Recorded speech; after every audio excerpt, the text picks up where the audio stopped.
Hey there, welcome back to Side Channel today.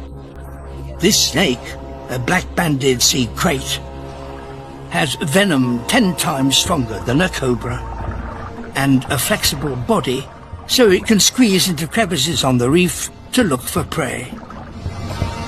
Yet hunting fast prey is not one of its abilities. It's slow with poor eyesight, hardly the deadliest of assassins. If only it were fast and agile. Like these bluefin trevally, they rely on sheer speed to catch their prey.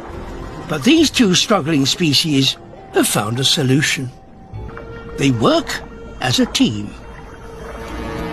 The trevally leads, indicating places where prey could be hiding, which the snake then investigates. Soon they are an army. The trevally find a target. The snakes head in. And the trevally cover the escape routes.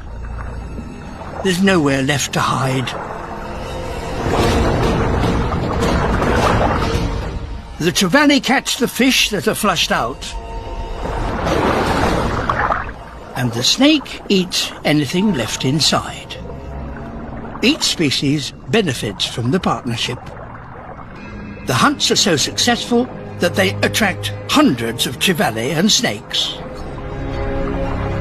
Innovation and teamwork are critical to success in these competitive waters.